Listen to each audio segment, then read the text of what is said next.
All right, family. Welcome back to another edition of Link Camera News. We're gonna go ahead and get it started for today, November 21st, 2021. Sorry about the shaking. My two sons they went to the wrestling tournament and they took the tripod with them today, so I'm using my hand to try to stabilize the camera. All right, but let's go ahead and get this started today. We're gonna start out with the big news. You see the Swift bank transfer channel will be unsupported for selected countries. All right, so look here. The Swift banking system is what the Western hemisphere of the world is going off of. Europe, and North and South Central America, they all go off the SWIFT banking system. All right, but if they're starting to select the close unsupported, they're trying to take these channels away. Think about what's going on with the SWIFT banking system. All right, so look at the list of countries here. This is from let's get a look at here right here. That is from Beyond's BINANCE.com. All right, Beyonce.com. All right, but let's take a look at some of these countries where the SWIFT banking system will be unsupported as of actually 2 days ago on the 19th of November. All right, you got Afghanistan. People think that sometimes, oh, this is just some foreign countries all overseas on the other side of the Atlantic, Indian Ocean, or the other side of the Pacific. But take a look at here. All right, Afghanistan, you got Barbados, Bosnia and Herzegovina, Botswana, Brazil. Brazil's here in the Western Hemisphere. Cape Verde, Central Republic, Africa, Chad, Colombia. You got Burkina Faso. You got all these other countries here: Congo, Croatia, Dominican Republic. If the list goes on and on and on, Jamaica. So if you think it's not here affecting the partisan here in the U.S. at Western Hemisphere, trust me. Look at don't I shouldn't say that word. Sorry about that. But go ahead and get the article for yourself. Look at it, and you see all these countries here in the Western Hemisphere. All right, Mexico's on there. All right, on and on and on. Panama, Paraguay. All right, all these other countries here are on this list, all right, making the news for the Swift banking system, all right. So go ahead and get this article here about from B, Binance.com, all right, BINANCE, all right. Sorry if I butchered that, all right. But let's go ahead and switch over to the next article here. All right, this is from ZeroHedge.com, all right. Peak season over. Container ships arrive in Southern California fall. Okay, right. This according to ZeroHedge.com, right?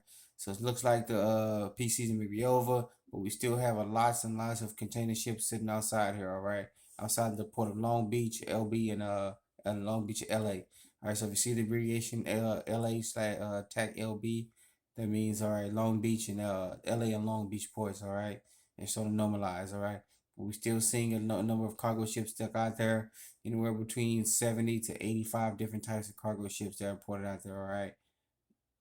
All right, but let's get into the article a little bit. All right, the Port of Long Beach held its monthly press briefing on Tuesday, featuring Transportation Secretary Pete Buttigieg. But the all right, it's all right here. But the port did not have its monthly numbers ready at the time of the event. But that's telling right there. If you get into the article a little bit, it says that look at the article. Peak season over, containers arrive in Southern California fall. All right. If you just read the headline, but you don't go into the article here, they didn't have the numbers ready. All right, so probably some of the reporters asked them about the actual numbers, but they didn't have them. That means they were actually trying to just get away with telling some shucking and jiving and stuff. All right, so go ahead and get this article from ZeroHedge.com. All right, ZeroHedge.com. All right, all right. So look here, we got the national debt coming up. Another debt fight coming. Same old. December 15th. But we're looking at here, we're looking at the government may run out of money on December 3rd. All right, December 3rd, the federal government will actually be broke, all right, or the United States Inc. will be broke. All right, so go ahead and get this article. This is from FoxBusiness.com, all right. Janet Yellen warns she's the Secretary of Treasury for the United States Inc. And she's reporting that they will run if they don't increase or suspend the debt ceiling by December 15th, the U.S. Corporation Inc. will be in default. All right. So you can get more into this article here, and we see what's actually going on. Janet Yellen informed lawmakers on Tuesday the federal government will reach its debt ceiling by December 15th, setting the timeline for what expected to be a heated debate in Congress of raising the debt limit. If you know anything, you know the Democrats and some of these so-called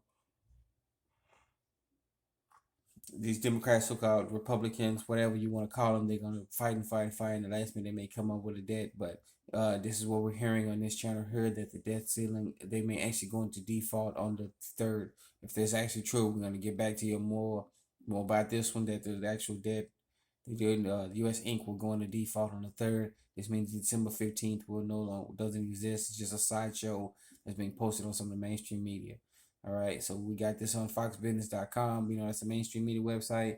But we felt it may be actually good to go to let you know that what's going on about this looming debt ceiling fight. That the December 15th deadline may actually not be the actual date. All right, so let's now switch over to somewhat overseas here. Turkish bank cuts rates again as lira sinks to new record low. Turkey's been in the free fall for a while. This is just a continual update of what's going on in Turkey right now, about what's actually going on. The lira is sinking for the third month in a row. Once again, running the lira paid the price. All right, sinking to a new record low. All right, so they're having issues versus the dollar. Something's going on with Turkish lira and their bank. Erdogan, the president of Turkey, he's having issues over there. He's had to fire multiple types of central bank presidents they got over there. All right. So go and get this article. This is from Al Jazeera.com. All right, Al Jazeera.com. All right, by Turkey going on. What's going on with Turkey? All right, switching back here to the U.S. All right, we see gold jewelry market hitting a 12-year high. All right, we've seen the demand. We talked about this on the channel here, how gold precious metal demand is skyrocketing, but the price is not reflecting what's going on with the demand. The supply and demand chain system is broken. All right, intentionally. All right, but as you can see, it's now trickling down to the jewelry market. Jewelers are making more money than ever. They're now skyrocketing prices when it comes to gold jewelry, and not only just gold, but precious other metals as well too, silver, everything else. All right, this is from RT.com. All right, get into the article a little bit here. All right, domestic gold jewelry consumption in the U.S. is expected to exceed 140 tons this year, marking an increase of over 10% compared to pre-pandemic 2019 levels. All right. So if you get into this article here a little bit, all right, it's going to, the demand for the gold jewelry increases. All right, that is happening because the price of gold is actually out of whack. It's supposed to be 10 to 20 times more than what it actually costs, and probably even more than that. All right, so the supply and demand chain is actually out of whack. We got more demand for precious metals, all right, but the supply is not keep issue. All right, as we reported that you got central banks that are buying up gold left and right, left and right, left and right. They're weak, everything, trying to get more gold. All right, and what's left over is being bought up by local retailers, some big jewelry chains. All right, and they're buying up left and right. All right, but as soon as it hits the fan, as soon as the trigger is pulled, you're gonna see anywhere from I say 10, 20, maybe even 50% increase in gold, just like that overnight. All right, and other precious metals. All right, so get this article from RT.com. All right, RT.com. All right, and to add on to that, all right, let's go to website here. This is ahead of the herd.com. Right, ahead of the herd.com. All right, silver demand to increase 1 billion ounces for the first time since 2015. So almost 6 years ago, since 6 years ago we seen an increase in the price of silver. All right, then we seen an increase, but it keeps slamming down and slamming down, but it doesn't take an effect. This is why we talked about in the last article. The supply and demand chain is broken. All right, if you got an increase of 1 billion ounces in demand for silver, but supply is not keep it up. All right. So as we get into the article a little bit, like gold, silver functions as a safe haven in times of economic uncertainty. At its lower price, currently 1/75th of the cost of gold makes it the poor man's alternative flight to safety. All right, so 1/75th. So for 1 ounce of gold, it takes 75 ounces of silver to buy gold, to buy 1 ounce of gold. So let me say that again. It takes 75 ounces of silver to buy 1 ounce of gold. All right, that's why they call it the poor man's flight to safety. All right, sorry about that. All right, so with that, we're going to get this article here, get into a little bit more. All right, article right quick before we let go. All right, while the gold took about a year and a half to move from around 1,300 ounces to a record 2,034 ounces dollars an ounce in August 2020. Silver made its track in just 6 months, according to more. Shooting from $13 in March 2020 to 28 in 20 September, and then September.